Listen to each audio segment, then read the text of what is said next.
Another day, another Saudi Riyal. For today's video, inanyanyahan nga tayo ng ating kaibigan dito sa kanyang market dito lang sa Al Khobar at tingnan natin ang sa loob nito.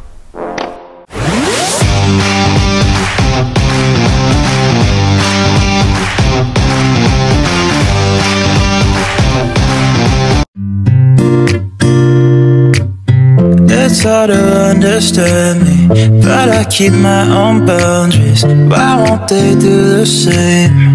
I'm tired of being the nice guy. I know it shouldn't be the one complaining right now. I'm the one who did this to. Guys, we're here now sa pinakamamura. Hanap nyo ba yung mura ng mga damit?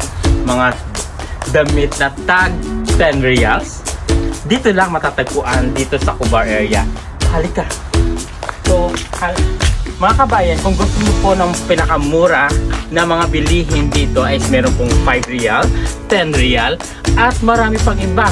Kung hanap nyo yung mga t-shirt na talagang Hanes na, actually meron may mga branded man dito.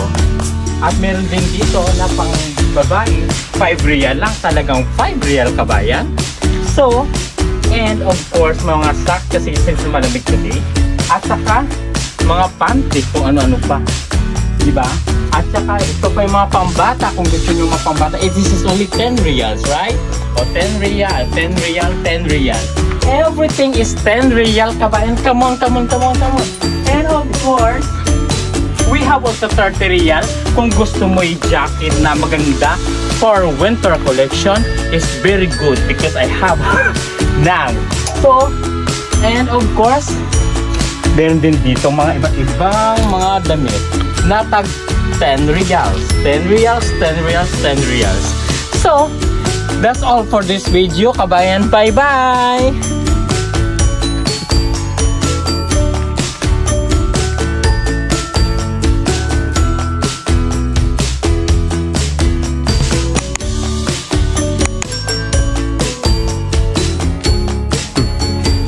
Okay, kabayan. So, ngayon, may interview po tayong taga Gemini, of course, sa isang representative din dito. So, how much is one, my friend? Yes, my friend. 10 riyal. All t-shirt, trouser, 10 riyal. So, lahat dito is 10 riyal, 10 riyal? Yes. Okay. Jacket, 30 riyal. 30 riyal? Yes. 30 riyal, double face. How about this one? How much is one? 10. Hina t-shirt, 10 riyal. Oh, 10 riyal. So, can you say, just enjoy kalam ada Arabic, ما في مشكلة. هنا قميص 10 ريال، 10 ريال، تاوزر 10 ريال، في جواكت دبل يعني وجهين يلتبسوا في 30 ريال، في البناتي النسائي 10 ريال، أول يعني المركز كامل على 10 ريال، جاكيت بلس 30 ريال. Okay, thank you, mas salama.